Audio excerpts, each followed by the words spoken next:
Iba't ibang antas sa lipunan, iba't ibang pananampalataya.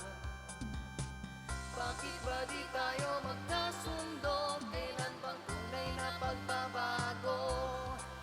Tila minamalit minsan ang ating Magandang araw po mga kaprotectors. Ito po ang inyong Brad Ruel Rodriguez, nakasama nyo sa pagprotekta ng bayan saan mang sulok ng kalawakan.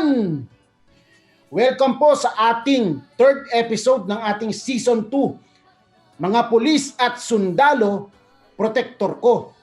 Alam nyo mga kaprotectors, napakahalaga po ng ating pag-uusapan ngayong araw sapagkat po napakahalaga po ng binibigay na serbisyo ng ating mga kapulisan at kasundalahan para po mapanatili ang kapayapaan ng ating bansa. At syempre, dahil napakahalaga po at napaka-importante ng kanilang gampanin at tungkulin sa ating bayan, mahalaga rin po that they are morally upright and spiritually strong. Yan po ang pag-uusapan natin ngayong araw mga kaprotectors. At alam nyo ba mga kaprotectors, exciting ngayong araw kasi kasama pa rin syempre natin ang ating napakagandang kaprotector na si Ate Iras. At meron pa po tayong surprise ngayong araw sapagkat tayo po ay nag-cyber import ng guest anchor natin for today. Makakasama din po natin si Jigs from Dubai. Hi naman kayo mga kaprotectors. What's up mga ka-protectors, lalong-lalo na sa mga OFWs natin from Dubai. Jigs PH in the house. Ako po pala si Jigs. Masayang makakasama natin si Brad Roel, si Ate Iras ngayong gabi. Sorry, Ate Iras, ngayong gabi. Andito kaming naglilingkod para sa inyo at para sa bayan. What's up, Ate Iras?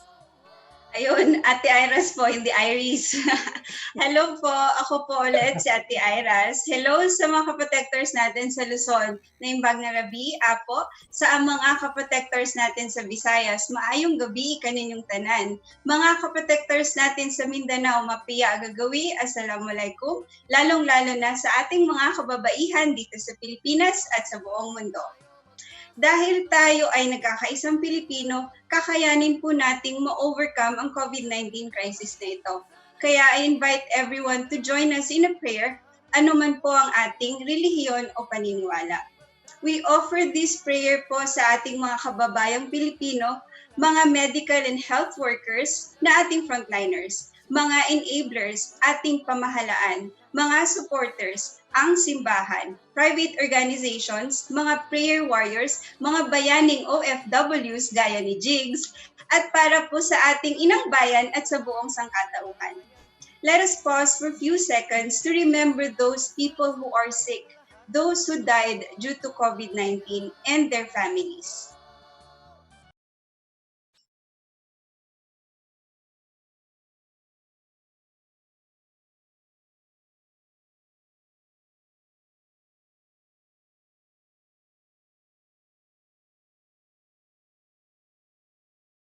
And now, we all pray.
marami pong salamat muli kay Father Bobby Mac Rojas for the very solemn prayer. Si Father Bobby Mac Rojas po belongs to the Salesians of Don Bosco. At maraming salamat din po kay Patnubay for reciting that beautiful prayer. Mga kaprotectors, handa na po ba tayo sa ating question for this week? Ayan, ihanda nyo na mga kaprotectors ha. Ito ang ating katanungan. What is your favorite police or soldier story? At alam nyo mga kaprotectors, no? Kapag kayo po ang nanalo at napili natin, no? Mamaya, no, kayo po ay mananalo, no, ng libro. Signed book po, no, autograph po ni Sir Albert Baloloy, no? Ay, hindi yata na, ayan, di ba? No, ito yung Beyond Okud. Napakagandang libro po nito, mga kaprotectors. And mga kaprotectors, no, ilagay nyo lang po ang inyong sagot sa comment box, no, pag kayo po ay nandyan na at connected na kayo sa ating FB Live. Ayan. Jigs. So, Brad Ruel, pag-uusapan natin ngayong gabi ang mahalagang papel na ginagampanan ng ating mga kapulisan at kasundaluhan sa kasarinlan, safety and security natin, no? So, sa episode na to, na pinamagatang mga pulis at sundalo, protector ko, no?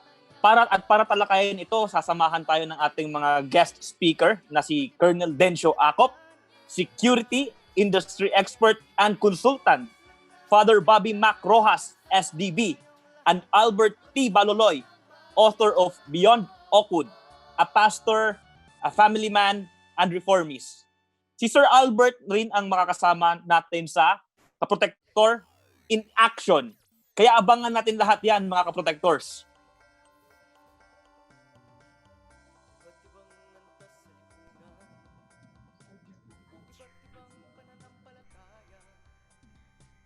Hi, mga kaprotectors. Ayan na, Ate Iras, thank you.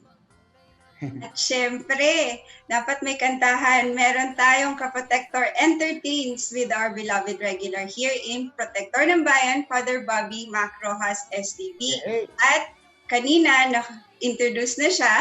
Para naman po sa ating Kaprotector vlogs, we will feature our very own Jigs. Alright! What's up mga kaberks? Who is capturing a buhay OFW in Dubai. Di ko siya kilala. Joke lang, pero kilala ko siya. Pero nakita niyo naman, gwapong-gwapo naman yan. Malalaman natin mamaya kung totoo nga. So meron din po tayong tinatawag na special events dahil ang buwan ng Hulyo ay Schools Safety Month. Kung kaya't next week ang ating episode ay pinamagatang Campus Safety in the New Normal. Abangan niyo po yan. And as to our other special events, pakitingnan po ang inyong mga screen.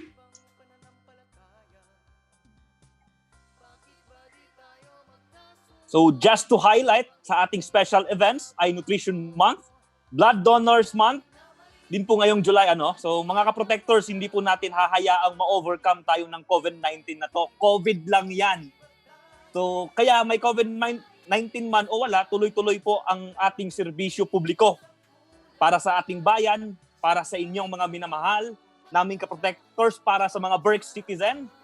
So tutok lang po tayo tuwing linggo mula 6 p.m., 8 p.m. Philippine time po yan mga ka-Berks. So via Facebook Live, just go to Protector ng Bayan page.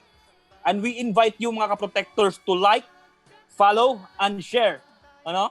To keep you updated sa mga health, environment, security, and economic concerns nyo. No? So we are open din po sa Facebook page ng Protector. Just leave your message and sigurado po yan mga ka-protectors, mga ka-Berks, tututukan po namin yan. And if you are watching us on YouTube, subscribe mo na yan. I-click mo na rin yung bell button. Mag-comment ka na rin sa inyong mga concern. And invite your family and friends para mas masaya tayo, no? Mga ka-Berks, subscribe nyo na rin yung Protector ng Bayan. Ayan, salamat Jigs. Kaya yan mga ka-protectors ha, subscribe nyo na, mag-subscribe na po kayo at mag-follow sa ating YouTube channel, no? At mga ka-protectors, uulitin natin uli ha, ang ating question for this week. What is your favorite police or soldier story? Kaya sagutan nyo lang po mga ka-protectors, no, sa inyong comment box, no, makikita nyo po 'yan, at kayo po at kung sino po, no, ang mapipiling pinakamagandang sagot ay mananalo ng libro ni Sir Albert Beyond Oakwood. Napakaganda po nitong libro nito mga ka-protectors. No, yan po ay ating pong yan po ang ating prize ngayong araw. Ayan. Ate Iras, alam ko po meron kang magandang tatalakayin ngayong araw. Correct. Hello po. Ako po ulit si Ate Iras. Isa po sa mga segments natin dito sa Protector ng Bayan ay ang tinatawag nating For the Girls, kung saan nagbibigay tayo ng focus sa mga latest news, security awareness, and everything that has to deal with us ladies. Last time po, in our previous season, I discussed about how to stay safe and secured when doing online purchases. Kung gusto nyo pong balikan, please do subscribe to our YouTube page para ma-review nyo yung mga previous episodes namin. For this week naman po, I would like to discuss about social media sharing platforms, specifically yung tinatawag nating TikTok. Ayan po mga ka-protectors, welcome po sa aking segment na pinamagatang Fact Check, safe ba ang kabataan sa paggamit ng TikTok? Ayan, fact check. Fact.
Ayun, welcome back to my segment. Hindi ko na masyadong i-discuss anong TikTok dahil alam na po nating lahat yon. But it came from China and launched by ByteDance Limited. It's a Chinese multinational internet technology company headquartered in Beijing. It was founded by Zhang Yiming in 2012. ByteDance is reportedly worth over 100 billion US dollars as of May 2020. Alam po natin as we evolve as human being, our digital world also advances. Because dati po nagpo-post lang tayo ng mga still photos, but now we have a lot of video apps we can use to share with our friends or the public. And on the other hand, we also use this to enjoy watching for educational and entertainment purposes. So, ano na ba ang statistics ng TikTok ngayon? Based on the recent statistics, TikTok has 800 million active users worldwide. The TikTok app has been downloaded now for over 2 billion times in App Store and Google Play. And it is one of the most top downloaded app. And nung based doon siya sa Q1 of 2019 with over 33 million downloads. So 3 months pa lang, ganun na siya kabilis. 41% of TikTok users are aged between 16 and 24. Tapos pagdating naman daw sa time spent per day, umaabot ng 52 minutes on an average. So parang 1 oras kada araw nag-check ng TikTok yung mga users na yon. It is available in 155 countries with over 75 languages. And 90% of all TikTok users po, ginagamit talaga siya araw-araw. There is also a study that says that the average number of the average number of more than 1 million videos views every year. So, ito yung nakakatakot po. Nabanggit ko kanina, it's between 16 to 24 yung mga users. However, in less than 18 months po, the number of US adult, ibig sabihin mga seniors or more than 24 years old, yung mga users and viewers po ng TikTok ay nagta-times 5.5 pag kada upload. So, ano po ba yung pinapromise ng TikTok as a safety feature? Like other social media apps, TikTok user agreement states that the app is only for 13 years old or older. Pero kung hindi pa po kayo 18 years old, dapat daw meron kayong parental consent. And additional to these rules, TikTok added a feature whereby the parents or the guardians can set a few additional security features which yung mga developers nila are continuously developing. So, syempre, bago tayo mag-focus sa mga problems, marami naman po mga benefits dito yung mga gumagamit at saka nanonood ng TikTok. Number 1 po, according sa CNN Philippines, the Philippines currently presented by TikTok has been simplified and sanitized for your viewing pleasure.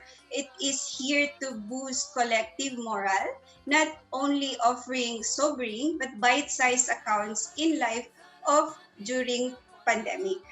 Tapos, nakalagay naman din daw sa privacy settings nila, yung sa website nila, yung privacy settings that the parents can click para po yung mga comments, duets, direct messages can be turned off completely or pwede nating i-restrict sa mga certain users lang. Meron din po silang tinatawag na digital well-being. Ito yung nakakatulong na mag-monitor at mag-restrict ng amount of time that the kids are spending in this app. Tapos, after receiving a lot of complaints related po sa inappropriate content, yung ByteDance naman po has made a recent promise to increase the number of moderators from 6,000 to 10,000. Pero, syempre, meron din pong risk na ma-face natin pag gumagamit tayo ng TikTok or nag-subscribe tayo.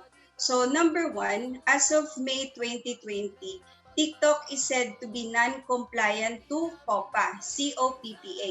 Ito yung Children's Online Privacy Protection Act, meaning it fails to ask the parental consent before gathering information on users under the age of 13. Kumbaga, yung mga data ng kids before naging compliant sila, pwedeng-pwede pong ma-download ng may mga masasamang intensyon or yung tinatawag nating online predators for malicious intent. Kahit po sabihin natin na nag-advise ng TikTok against the sharing of photos and personal information doon sa user profile natin, pwede po nila tong ma-view yung information kung saan po nakatira yung mga anak natin.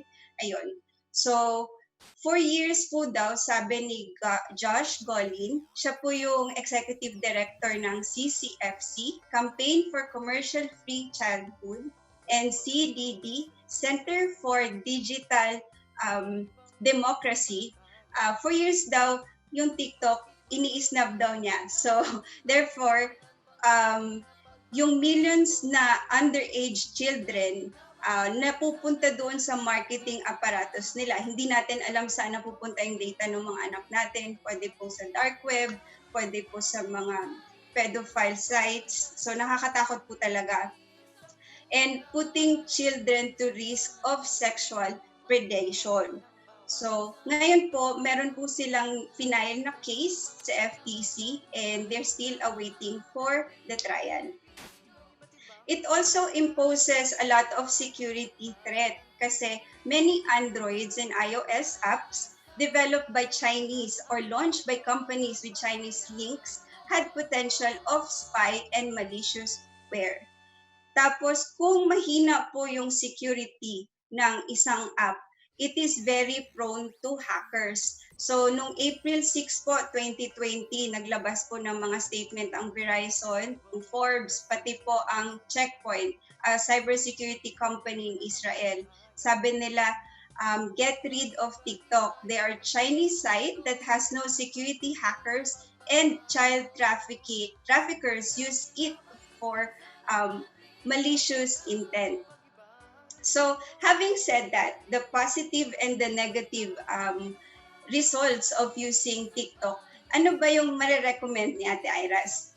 So, ang aking recommendation, TikTok wasn't designed for kids. Pero yung fun, entertainment, sometimes even learning, kasi may nakikita akong TikTok users who are showing how to solve math problems. Ayun, it also promotes creativity and engaging aspects po for everyone na nag-undergo ng anxiety and depression due to the lockdown because of COVID-19. So I totally understand if these factors or benefits of the app are greatly outweighing the risk of TikTok is imposing. So bilang pambansang ate, ito po ulit yung aking may papayo. Number 1, talk about online safety and get involved. Have a conversation with your kids about online safety. Be honest and build trust and explain why it is important to be careful online. Tanungin niyo po yung mga bata anong ginagawa nila online, such as ano yung mga website na pinupuntahan nila, sino yung mga kinakausap nila. Gamitin po din sana natin yung internet as a family activity para mag-guide or maturuan natin yung kabataan kung ano yung appropriate online behavior. And practice what you preach. Set a good example bilang elders with your online presence. For example, pinagbabawalan natin yung mga bata na nagmura sa TikTok. Pero sa Facebook naman, ipanay yung pagmumura mo sa mga post mo. So, it doesn't relate talaga kung ano yung gusto nating ipamulat sa mga bata. Number 2, set some ground rules. Parang yung pag-uwi, meron tayong curfew, di ba? So, set boundaries or curfew on how long your child can spend online and what they can do.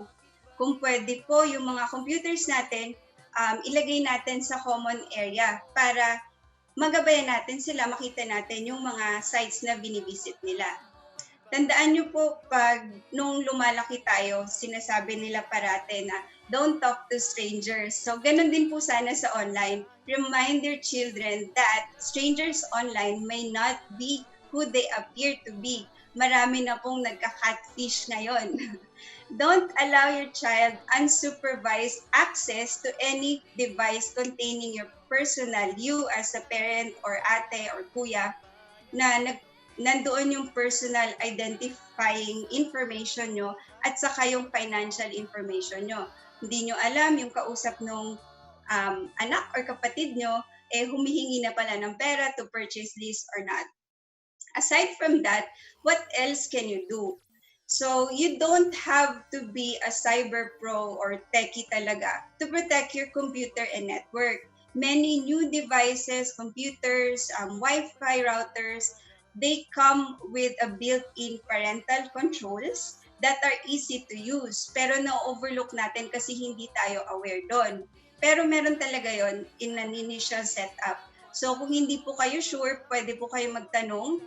Pwede nyo rin po akong itanong para po maturuan ko kayo on the controls to allow the setting of access times, monitor the internet activity, and block the website categories. So kung maalala nyo po, nag-mention si Attorney Eric before na sa family nila, they only have one social media account. They share the password kasi protection nila sa mga bata. So that's also a good practice until they reach a certain age of maturity that they can decide whether to share or not share some information sa online. Ayun po ang ating fact check. Safe ba ang kabataan sa paggamit ng TikTok? Sana po ay may natutunan kayo sa segment na ito at na-inspire ano ba ang dapat natin gawin with this new normal setup. dahil it's okay to have fun, to join what's the it or popular right now, but always remember that everything must be done in moderation and syempre proper guidance. Ako po uli ang inyong pambansang ate, si Ate Iras. Maraming salamat po. Amen. Thank you, Ate Iras. Ayan, mga kaprotectors, marami na naman tayo natutunan kay Ate Iras, ha?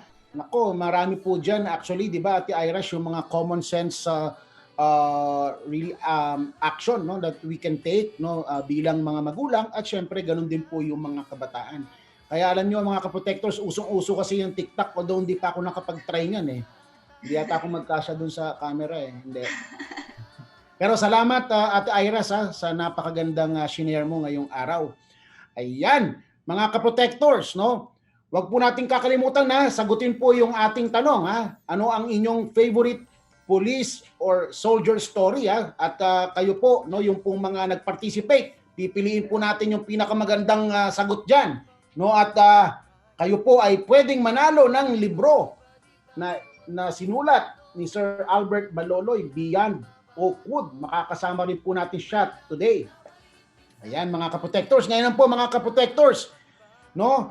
Atin naman pong i-introduce, no, ang ating kaprotector vlogs for today, no? Kaya no, I would like to shout out din po para po sa mga kaprotectors natin sa Dubai, no? Na alam ko po na marami pong kaibigan, no, ang ating si Jigs sa Dubai.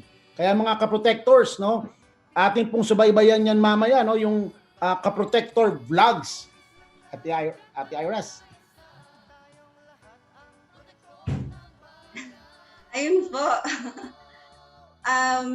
Ulitin ko ang ating question of the week is, what is your favorite police or soldier story? Please do input your comment, your answer in our comment box for a chance to win an autographed book by Sir Albert D. Baloloy. So babasahin natin yung mga sagot later on. Yes, bro. Ayun, salamat Ate Iras, ha. Naku, nag-skip pala ako, yung nabasa ko yung script ni Ate Iras. Pero ito mga kaprotectors, panoorin na natin ang Kaprotector Vlogs.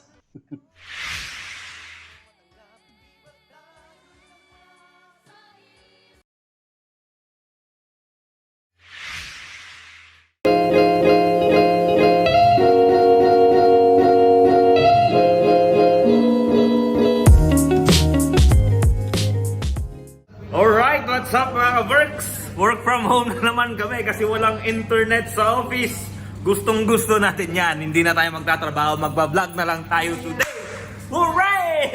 Pwede i-plug yung ano ko, i-plug ko yung... Sure, why not? Visit kayo sa channel Mika ko. Moments! Nol FPV, NOL FPV. What's up mga katomboy? That's my boy.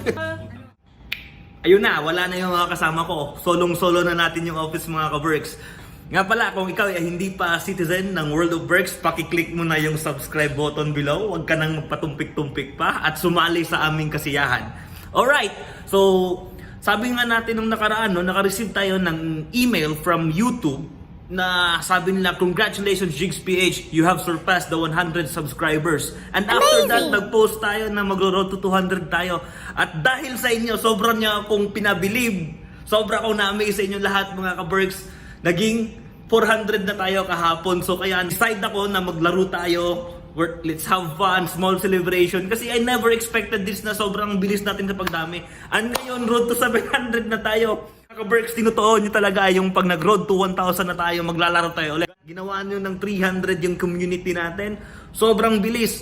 So as a way of saying thank you, nagpalaro tayo kahapon. Tingnan nyo ang kasunod na clip nito kung gaano kasaya.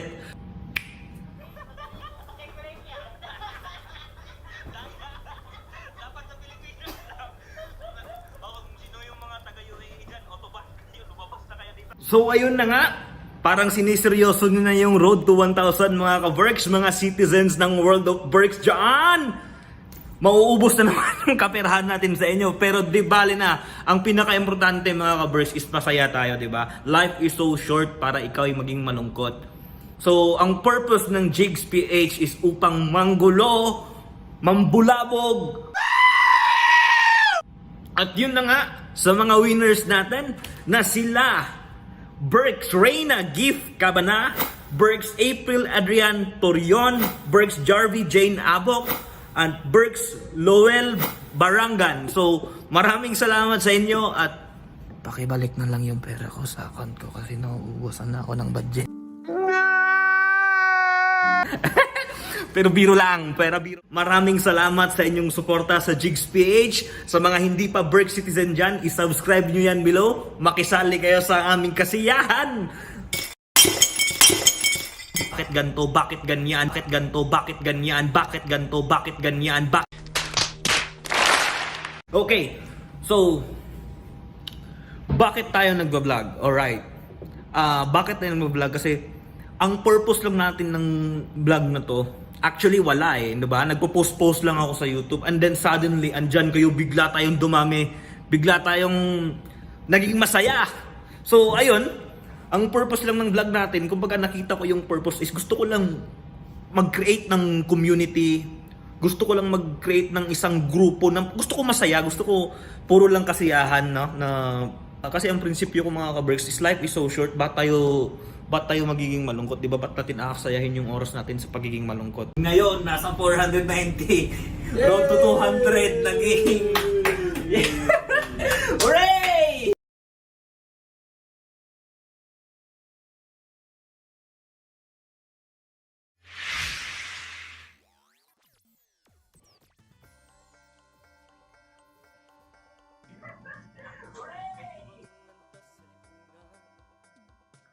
So yon, mga ka-Berks, may sumagot na sa ating question of the week. What is your favorite police or soldier story? So, may sagot tayong nakuha galing sa ating tough fan na si Salma LNM. Ang sabi niya ay, ang favorite police story ko po ay iyong sa kapatid kong pulis. Nung Marawi Siege po kasi, nalagay siya sa panganib. Nagitna po siya sa 2 lugar na sinakop ng mga terorista. Naplisan nga po ng bala ang ulo niya, buti nga po sa suot niyang salamin lang tumama. Nakalagpas po siya at nakapunta sa kampo, ngunit di na po niya nauwian ang asawa niyang kakapanganak lang. Ilang buwan po siyang tumira sa kampo, dala lamang kung ano ang suot niya ng araw na yon. So imagine, mga ka-protectors, ang hirap ng buhay na pinagdadaanan ng ating mga pulis at saka kasundaluhan. So, sorry. Makakasama natin ngayon sila Colonel Acop at saka si Father Bobby Mac Rojas, SDB, and Sir Albert Baloloy. Pero bago po iyan, let's watch the video we have prepared for you.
Ayun po, napanood po natin ang video na yon.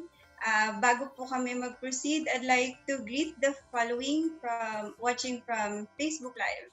So we have Retulia Christine Rivera Calalang, Vincent Amandoron, Salma Marahomsar, Teddy's Bear, Pearly Kalalang, Duchess Dumagsang, Linda Javier, Romeo Pajarito, Norberto Mendoza, Lawrence Atanasio, and Meli Rodriguez. Thank you for watching po.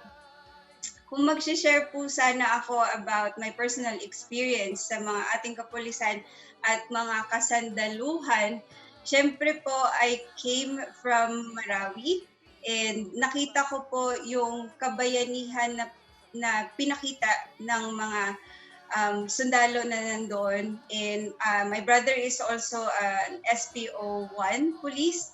So I have nothing, wala po akong makitang negativity. I'm fortunate po na wala akong nakitang mga police brutality and all.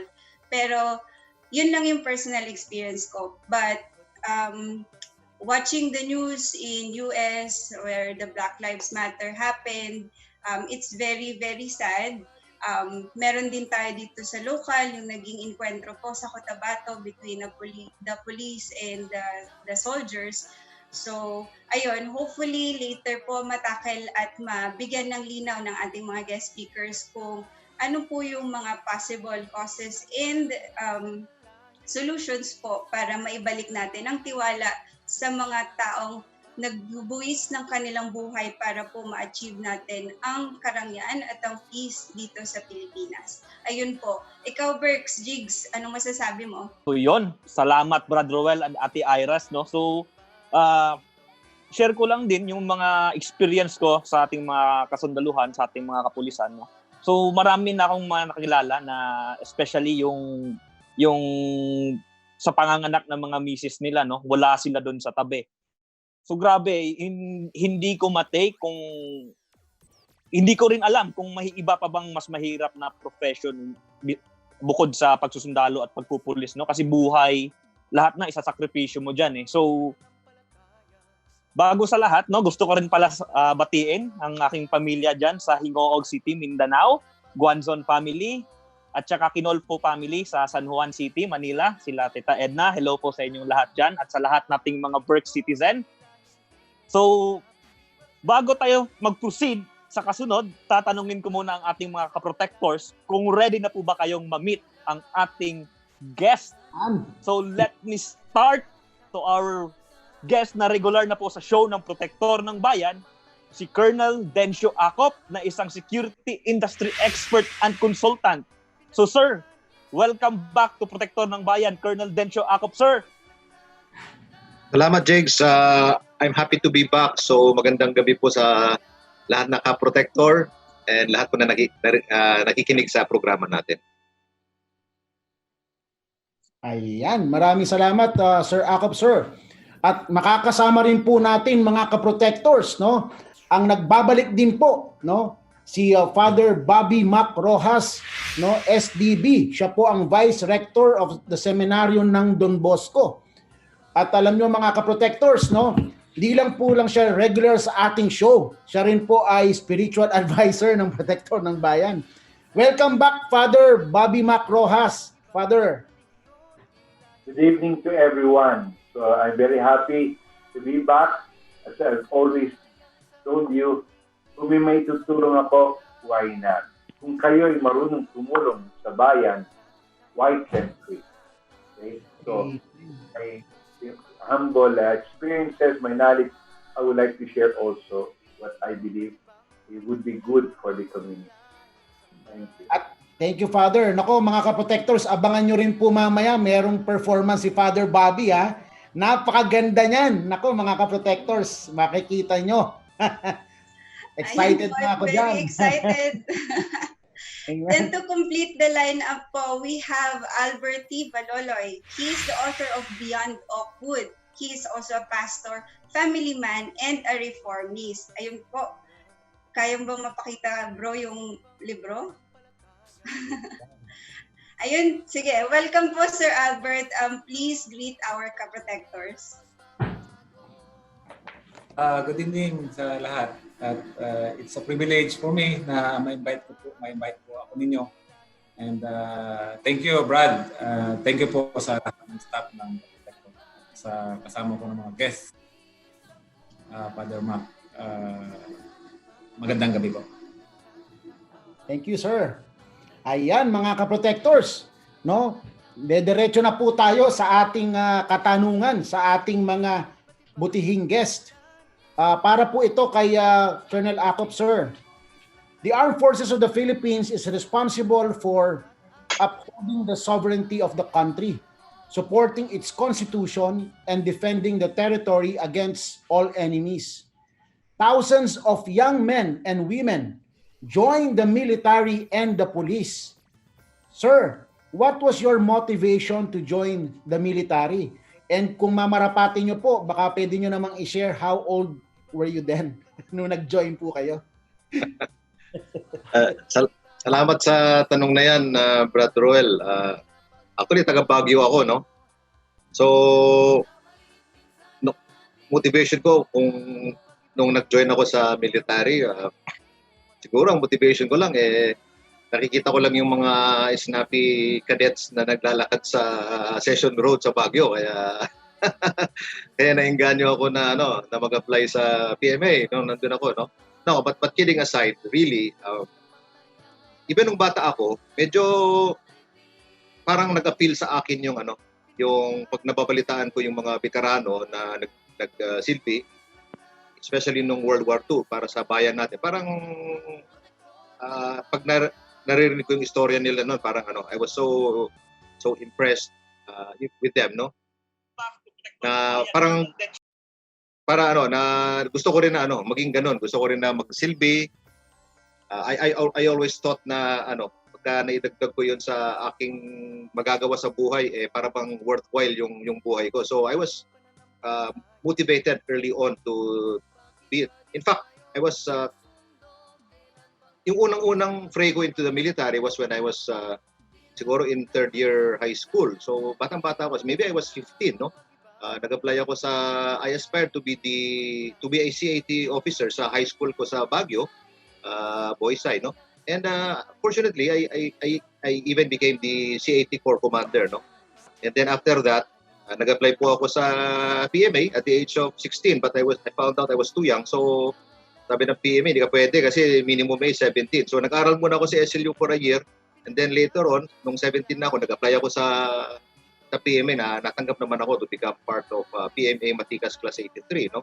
And then later on, I found out that I was selected to proceed to the U.S. Military Academy at West Point. So doon po yung nangyari sa akin. So I was practically 15 and 17 when I joined the military, and I was motivated by a sincere desire to serve the country, to defend it against aggressors.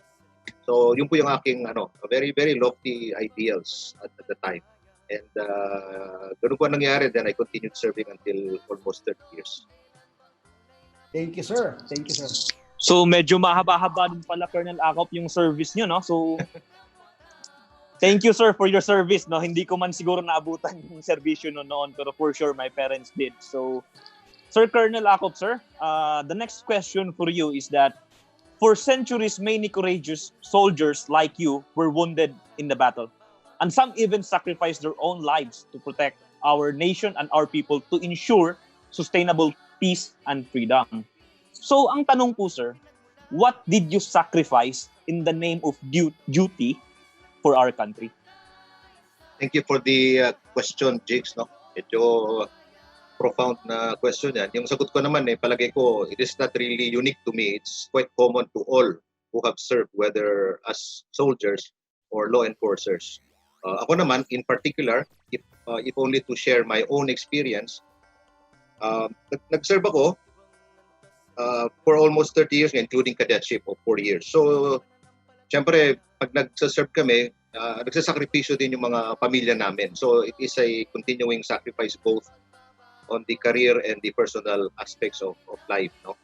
In my case, I can probably say na, if I can try to recall a few of what I would probably think to be proud to share na nagawa ko para sa bayan natin. Marami po kami ginagawa sa military, of course. We go through the rigors of a career in the military path, which is, nasa ano po ako dati, I was in the infantry and intelligence, and so, early career would have been filled by, a lot of operations going against the enemies of state, kahit na anong klase po yan, especially our local insurgents. And just to cite siguro just to zero in on some, probably I would probably be proud to share with you guys as to what I have done for our country. I won the Distinguished Conduct Star in 1989 for leading the defense of the AFP battle staff headquarters inside Camp Aguinaldo, which was almost overrun by military rebels in December 89. Together with the troops from the Special Action Force, we were able to repel yung mga rebelde na nakapasok ng Camp Aguinaldo who probably, I thought, if the operation was unsuccessful, probably na overrun nila yung AFP battle staff. Alam po ninyo, ang ibig sabihin ng AFP battle staff is that ang mga nandoon po ay yung leadership ng DND AFP. Ang nandoon po yung boss ko noon, si Secretary Fidel Ramos, AFP Chief of Staff Renato de Villa, and all the top brass of the military. Yung po yung laman nun. And we were able to repel rebel Marines from the 4th Marine Battalion Landing Team under then Major Cesar de la Peña noong time na yun. Okay? And then I also I was awarded the Bronze Cross for capturing rebels who ransacked the AFP Finance Center and ran off with a cache of firearms.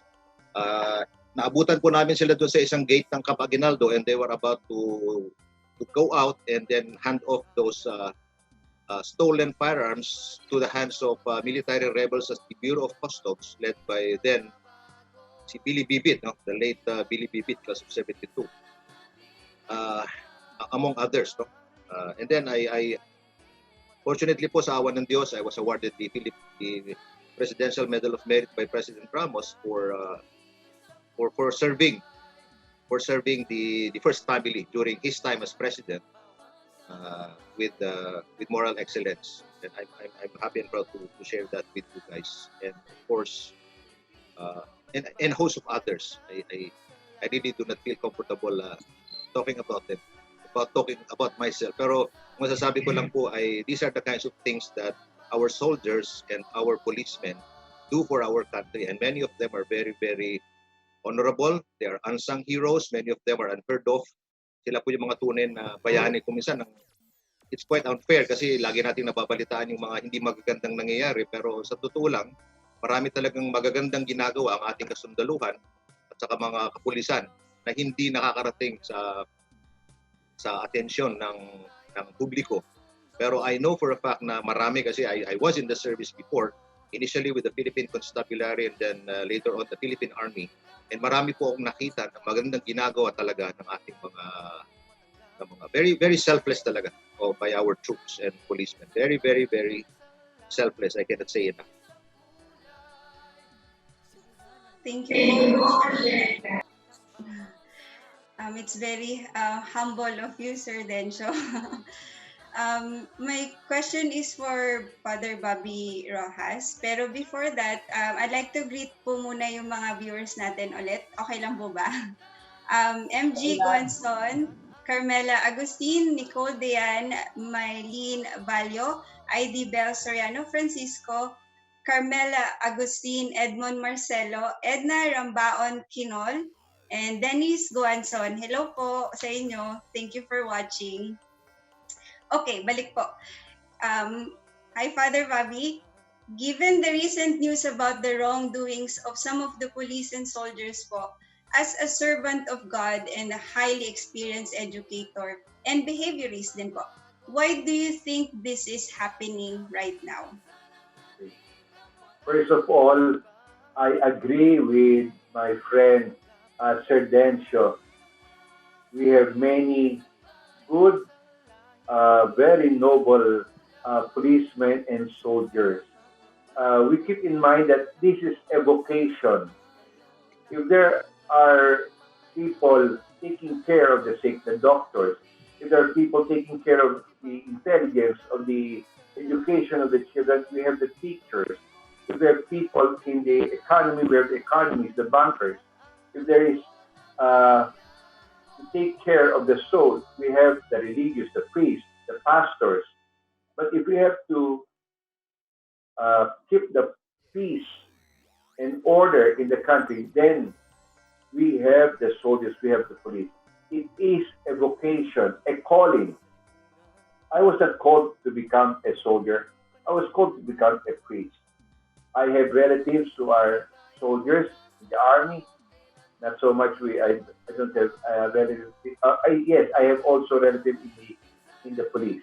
Okay, so general statement: there are many good people in the army, in the military service. But as you have said, you have asked me, how come we see many wrongdoings, of some of the police and soldiers? Well, anywhere, there's always a bad apple, a rotten apple, even in the church, even in the education, even in the government. Well, it's also normal that in the military, in the police, we also have some bad eggs. Okay, the problem, as my friend Sir Dentro would say, the news would always focus on the negative. Well, why is this happening? Well, maybe uh, some public servants whom they look up, well, have brought down the moral standard.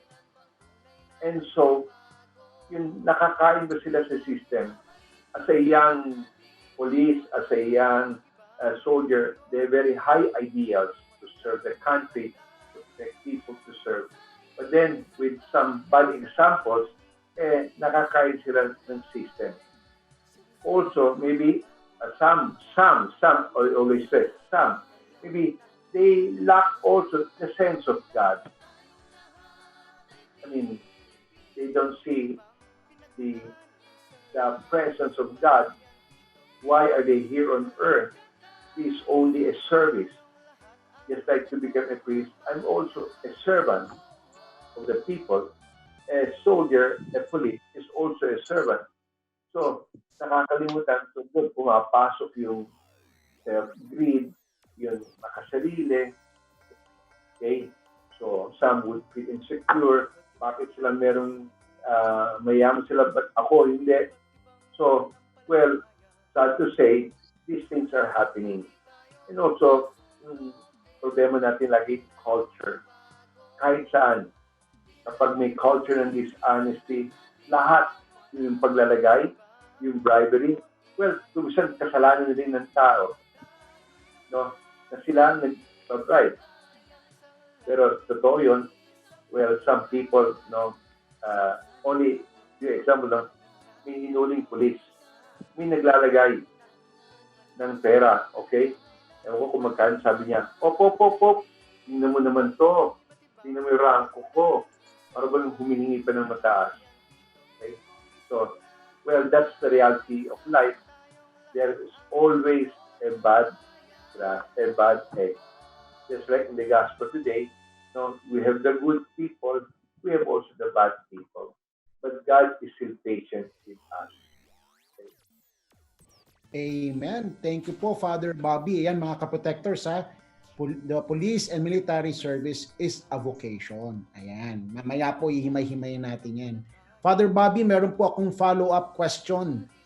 As you've said, Father, that police service and the military service is a vocation. And so, of course, ganun din po sa religious, no? Katulad po ninyo, Father, and ni Sir Albert.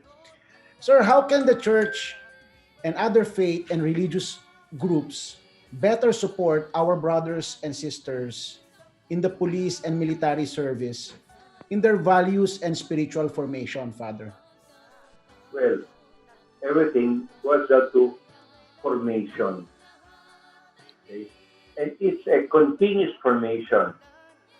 In the PNPA, I was in Canlubang, and we have there in Camp Vicente Lim, also the Philippine National Police Academy, So they were training. So we were helping them. Okay, we would give recollection, we would hear confessions. So they have also these formations. I know for a fact that they have also retreats inside. They have also LSS, Life in the Spirit Seminar. They've got the Father Group. So they have formation, to strengthen their faith, okay? To strengthen their ethical values. Kuminsan, nakakalimutan. Yes, we have the military style, okay? But we also respect the morality. No? So that is the formation that we should provide. I still remember in Canlubang, there is all officers of the police would be recalled to have a month or formation, and we were also invited. I was telling these are the colonels of the SP4 like that, matataas sila. I was joking, please remember my face, ha? Makahuhuli niyo ako, maawa naman kayo sa akin, no? So they're still being provided this regular, ongoing formation, okay? To remind them, as I've said, when we are young, even as a priest, mga ganado, the burning fire, to serve, nawawala yan kuminsan kapag through the passing of time. That's why we too need this ongoing formation to remind them, okay? Or I know for a fact that in every camp there is a chaplain, there is there's a church, there's a mosque, there's a prayer that is open for everyone. In Clark, they have a chapel. It's convertible. Now the Catholics are using it for the mass, so they have the statues. The Clark, and then when the born again of the Protestant are using it, you just turn around and the statues are covered. But each one, we respect the faith of each one. And this is where we show our faith. Pakita mo na ikaw ay Katoliko. Pakita mo na ikaw ay Muslim. Pakita mo na ikaw ay born again. The way life, that is for everyone. There is honesty. There is justice. There is your vocation to serve. Okay? So again, we do it by formation. Okay? I believe it's for everyone. Also for us, please. We need this ongoing formation. Thank you. Ayun, thank you po, Father Bobby. So yun, yung vocation natin to serve, dapat may kaakibat po na values and spiritual formation. Thank you so much for that. My question is for Colonel Ako po. In order to protect the people and the country, it is important for our uniformed personnel to be upright and strong morally and spiritually. There have been a number of moral recovery and spiritual transformation programs implemented po sa PNP and AFP. My question po for you is, as a retired military officer and also a servant of God, what are your 3 key recommendations to make such programs work and masustain pa rin siya all throughout? Yun po. Yeah, salamat Ira sa tanong mo. That's a very good question actually, and something very, very relevant as regards to our Philippine National Police and the armed forces and relative to the times, no? And I think we are all aware na over these past few years, talaga namang meron silang mga programa talaga, no? In fact, very, very, especially sa PNP, I'm personally aware kasi yung mga ibang sila na ngayon yung mga nasa leadership ng PNP, lalo-lalo na sila General Cesar Binag, sila Bong Durana, mga ganun. But they used to be my subordinates in the PC Special Action Force, ano? And sila po yung nag-lead ng mga moral recovery programs na yan, ano, the PNP. Now, for my part, I think, focusing on three things, no? Palagay ko first one would have to be yung ano talaga, yung ating loyalty to the Decalogue, to the Ten Commandments of the Old Testament, no?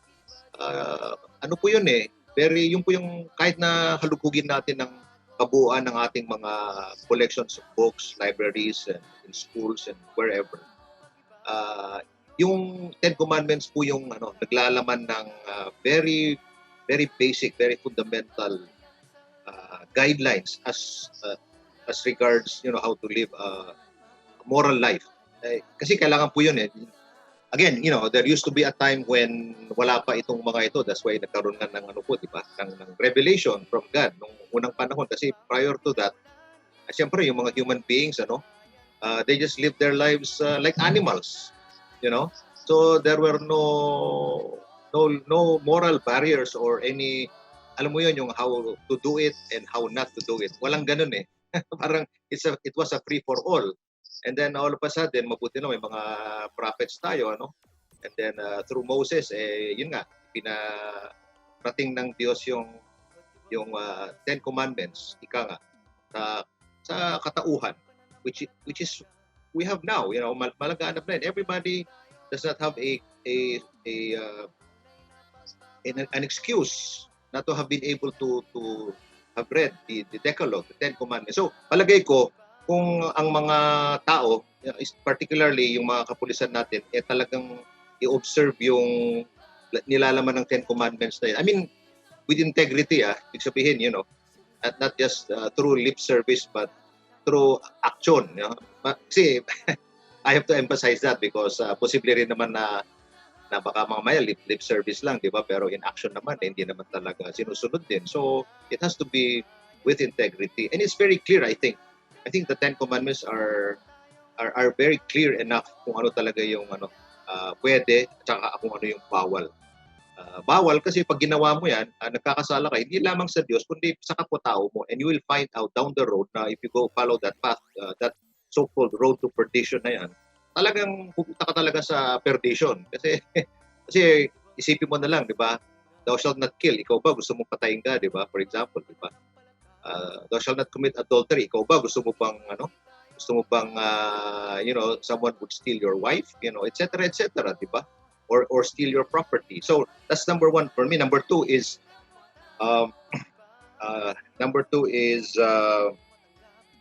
teka muna, nagkaka-mental block tuloy ako dito kasi medyo pumapasok yung tanda rin. Nakita ko kasi si Father Bobby. So, no, just kidding, Father.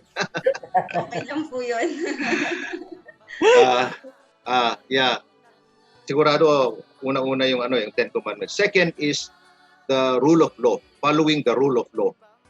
Di ba, on the one hand, di ba, meron po tayong moral law na pinanggagalingan actually ng mga legalities natin. And tayong mga modern civilizations today, we would like to believe that we now live in a world that is governed by a culture of law, by the rule of law.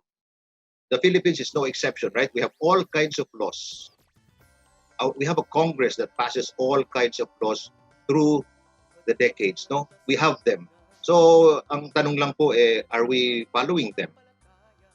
Yun lang ang tanong eh. So, siyempre, unang-una sa kapulisan natin, who are the ones mandated to enforce the law, siyempre sila dapat muna ang maunang sumunod sa batas na yan so that in so doing, mai-enforce nila yung batas na yan. Di ba? Can you just imagine kung siyempre they will be practically ineffective kung malaman ng tao na kayo nga mismo hindi kayo sumusunod sa batas na sinasabi ninyo na ine-enforce ninyo. So kaming mga publiko, we are not really inclined to follow, di ba? Kasi nakikita namin, it's all BS. It's all hypocrisy, di ba? Pero so, it's very, very critical, very important for our law enforcement to show to the people that they are really following the rule of law themselves.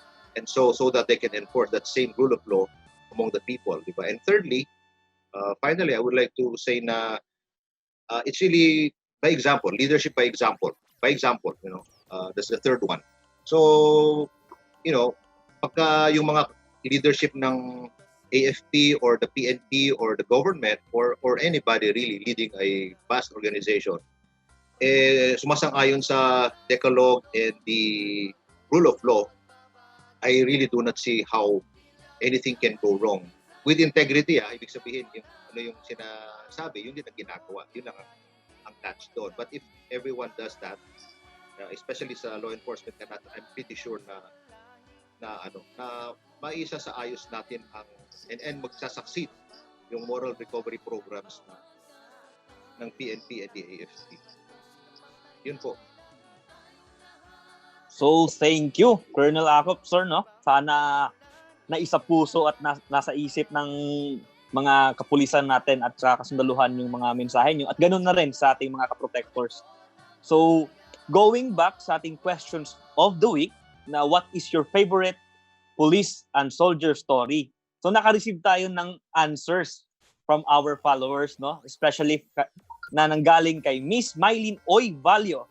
Sabi niya, as a public school teacher, we always partner with soldiers, police, and BGMP to our school brigade, and they are very friendly and helpful for a good and development of our school.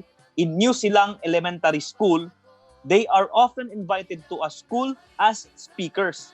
So, shout out tayo dyan sa New Silang Elementary School. And thank you, Miss Mylene Oy Valio, for sending your questions.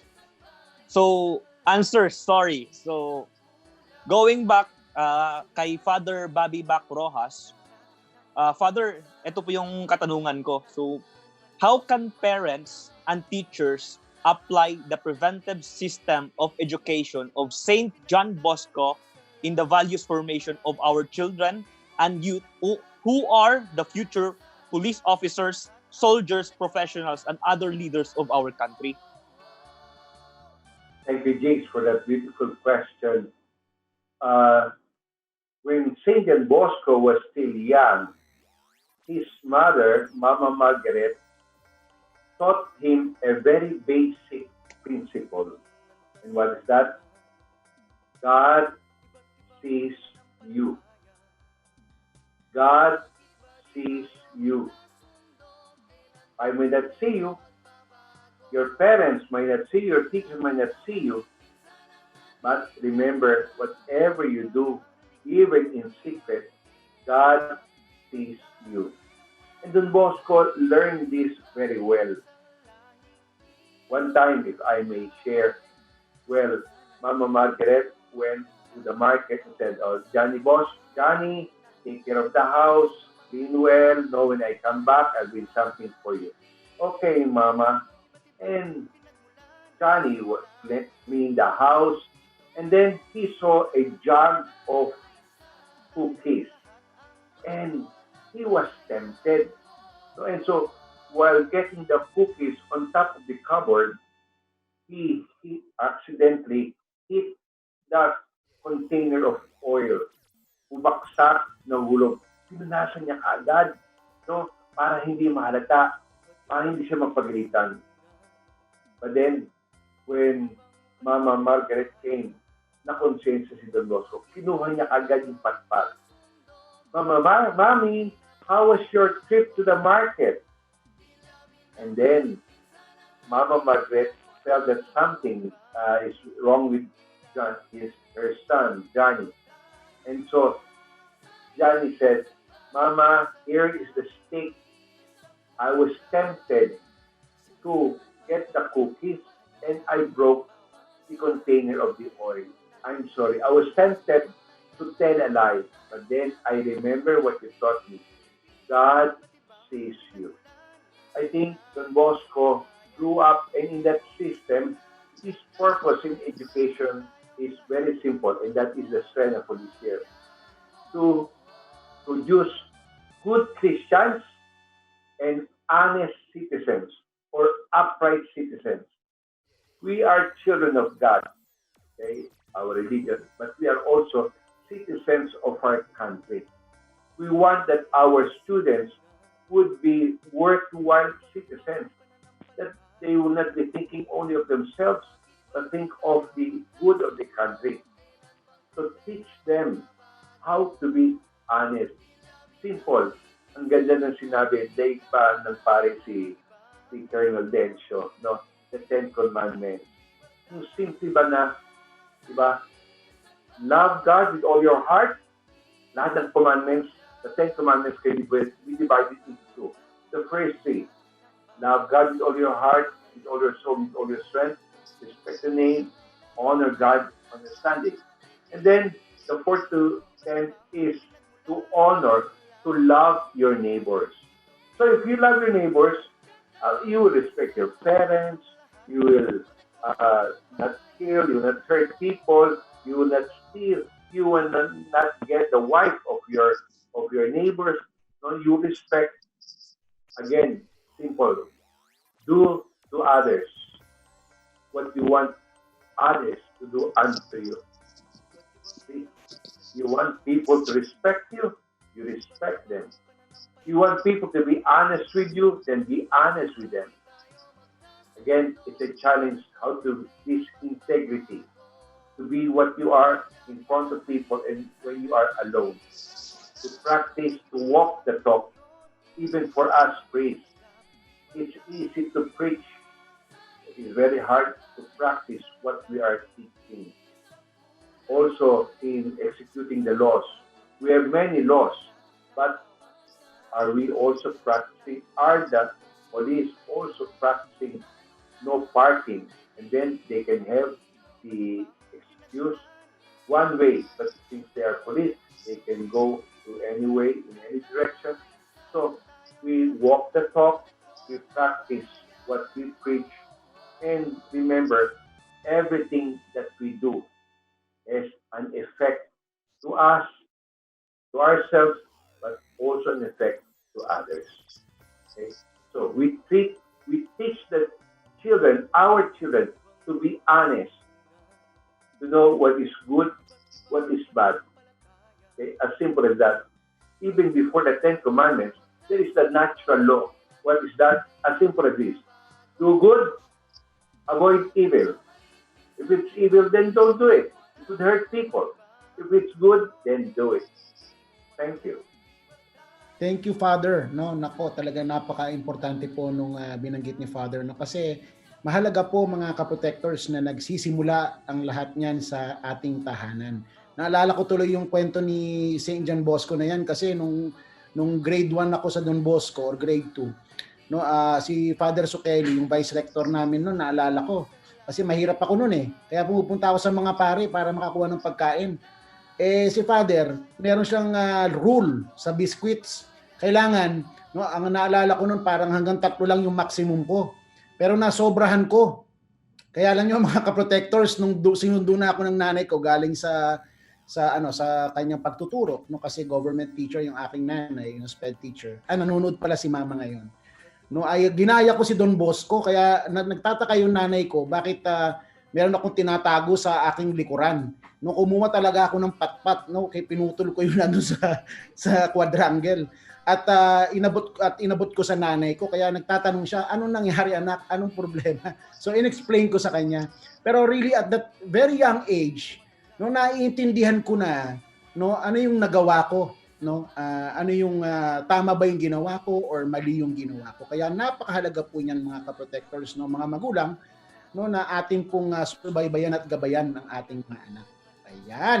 Ito naman po mga ka-protectors, bago po ako magtanong kay Sir Albert, no, thank you po, no, sa mga nanonood, Fidel F. Mina, syempre si Michelle Torme, si Joel Balangatan Manangan, Jimmy